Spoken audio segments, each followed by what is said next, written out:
we want to focus on education as it cuts across these entities and how these various entities can specifically support the building of an entrepreneurial ecosystem that will drive regional economic development. So why don't we start the other way, and Rohit, you want to start? So I think one of the things which this is very critical is cultural change. And by that what I mean is that, you know, when kids go to school, what are they kind of planning to do when they graduate? So what are they thinking about? Are we encouraging them to think about being entrepreneurs, for example, or are we first of all, you know, teaching them to have some independent thinking, do more learning which is, you know, collaborative in nature, more which is project work? And where I'm coming from on this is that, you know, it stems from, cultural change stems from our parents as well. So, you know, it's about, and it's about marriage prospects. So, you know, the whole current thinking is that, you know, when my son or daughter will graduate, they will go from a good school to a good college to a good company, and, you know, that's good marriage prospects as well. So, this whole ecosystem which, you know, allows for risk taking and allows for failure, and it doesn't allow for social stigma. You know, when you become an entrepreneur and you are trying to run a business, you know, failure could be a possibility. And the whole structuring in terms of, you know, the ecosystem, a simple thing like, for example, bankruptcy laws. You know, where, you know, if you were to look at how this whole ecosystem has developed in the Silicon Valley. So you have a set of people who are always thinking about entrepreneurship, who are always thinking about their next venture. They go from one venture to another venture, to a job, to another venture.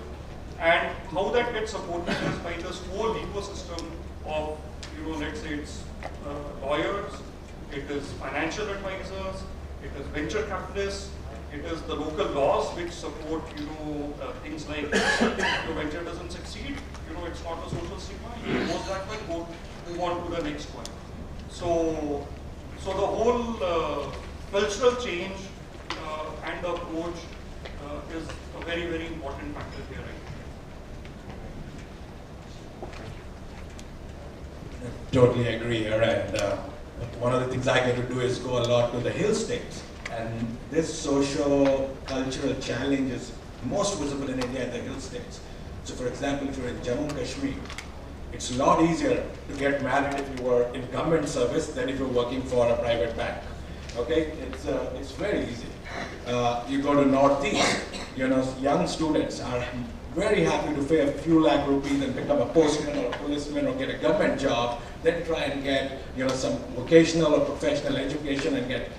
And I think somewhere out there, through our caste system over the ages, through the fact that business has never stayed on the top, there is a little bit of challenge about the perception of entrepreneurship, which is changing quickly, but in pockets in India.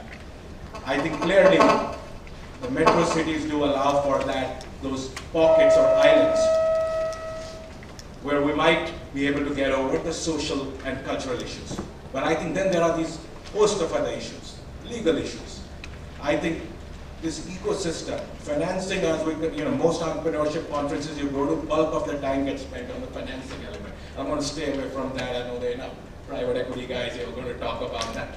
But I think the legal angle is a big one. So for example, to start a company in US, it may still cost you $1,000 to $2,000, but you can get it done in less than a week. You will probably get it up and running in 2-3 days. And if you have to shut it down, it's an equally fast process. Here you can get it up in less than $1,000, but you have to get out of a private limited company, that's not happening fast enough. I think thinking about how we work between states, it's simple things from, you know, licensing and setting up offices, getting telephone connections, you know, being able to, where do you pay your stamp duty. Go talk to small entrepreneurs who actually get to face these issues. They have a hard time. When you sit in large companies as CEOs, you don't even get to know what does it take to do all those things.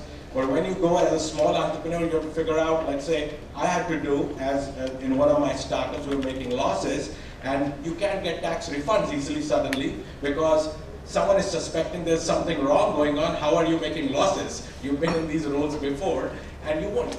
So I think as we think about beyond social cultural issues on entrepreneurship, I think clearly these legal policy issues are an important piece of thing to look at.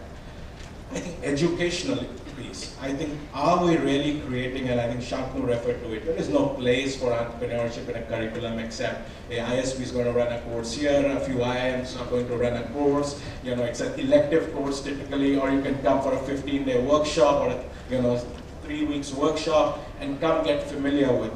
Now, the better management schools have their entrepreneurship centers now. They are encouraging people, they are able to bring investors there, run business plan contests, and be able to create a little bit of entrepreneurship educational ecosystem.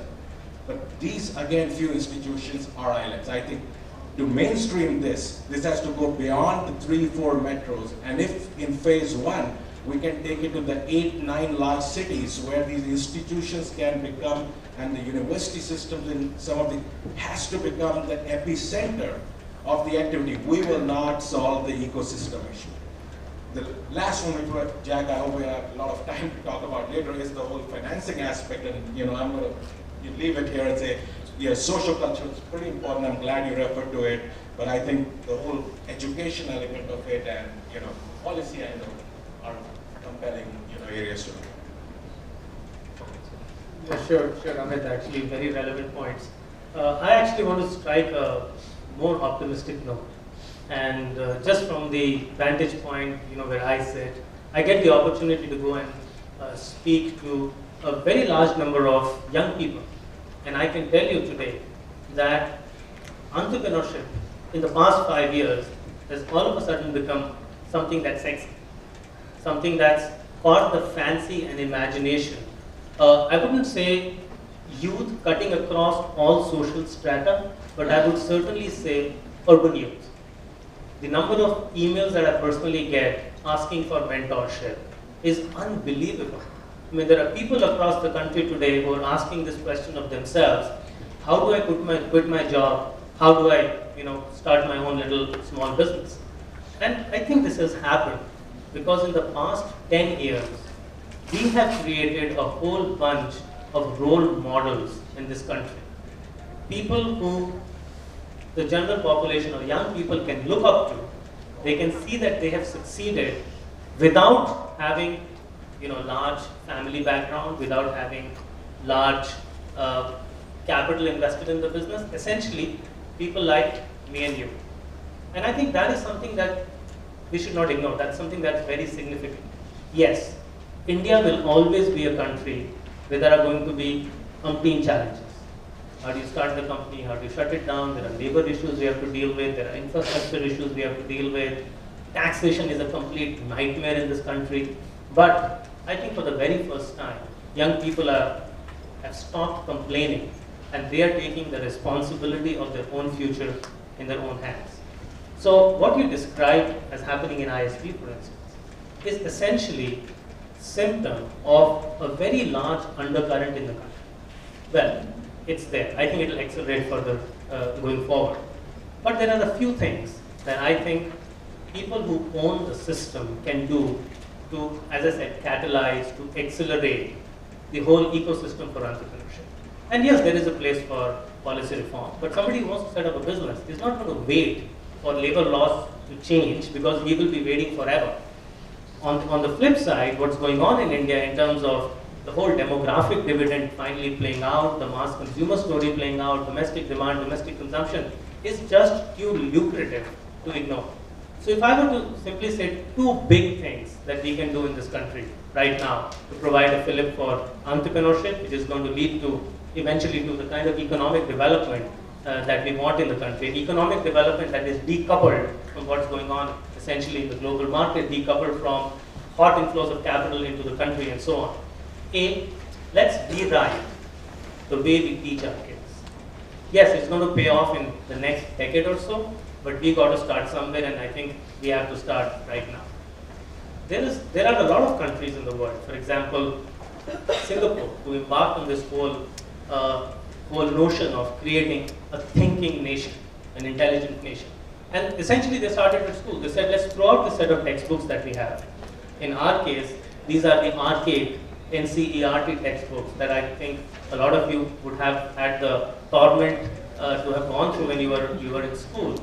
These uninspiring textbooks. Let's get a new set of books into the country. Let's get a new curriculum that essentially doesn't just talk about knowledge and comprehension, but goes beyond that to talk about synthesizing that knowledge, talks about creativity, talks about how do you deal with decision issues, critical thinking and creativity.